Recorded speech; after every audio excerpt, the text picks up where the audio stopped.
Christmas cookies left out for Santa, plus carrots for his reindeer. And the next morning, presents under the tree and stockings stuffed with goodies. For most Americans, this is Santa Claus. But the history and traditions surrounding the jolly old elf date back another 1,500 years. They take us to the Church of St. Nicholas in Myra, Turkey. Nicholas was born here around 280 AD. Growing up, he lived a pious life pursuing God.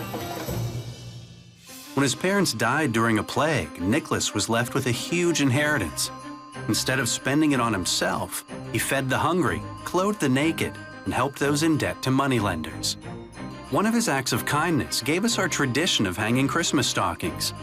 Legend has it that a father was about to be forced to marry off his daughters to pay his debts. Knowing the man couldn't pay the debts himself, Nicholas crept into the house while everyone was asleep and left 3 bags of gold.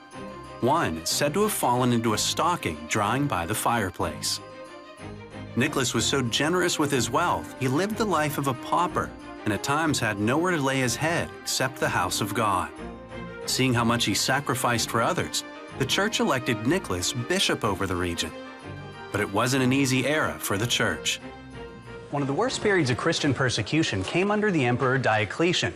Now, Nicholas spent years in prison, oftentimes being tortured. This was also when Constantine was fighting for control of this region and had his famous dream vision of the Chi-Rho symbol and the words, "In this sign you shall conquer."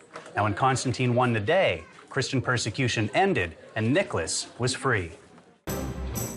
After his release, Nicholas resumed his position and was soon considered one of the top Christian leaders in the empire. He was one of more than 300 bishops on the Council of Nicaea, which created the Nicene Creed to help unify the church. As an outspoken follower of Christ, Nicholas continued to face death threats for the rest of his life, but he never stepped away from his faith. This is the very spot where Nicholas preached. Now, his life, his ministry, and his death are all kind of encapsulated in his church.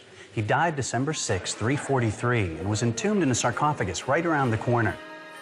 Over the centuries, many traditions were associated with St. Nicholas, but it was the act of giving gifts on the anniversary of his early December death that became the most popular.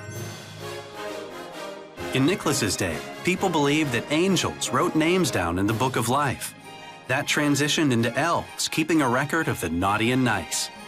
Around the world, there are many different images of Father Christmas, from Père Noël in France to the German gift giver, Santa Claus, who rides a donkey. Countries such as Norway and Sweden didn't have many horses or donkeys, so Nicholas got around riding a reindeer. And the 8 tiny reindeer we've all heard about? Well, that was Clement Moore's creation in his 1823 poem, A Visit from St. Nick, or 'Twas the Night Before Christmas. And just like the belief that Jesus and the saints will return to earth from a celestial city, the New Jerusalem became St. Nicholas's home and workshop at the North Pole. So many of our Christmas traditions find their origins in the Bible and with this pious saint. But what can we learn from St. Nicholas? Well, for one, we need to remember that no matter how difficult our lives become, we should stay focused first on God, like Nicholas did. And of course, the most obvious lesson is that it's better to give than to receive.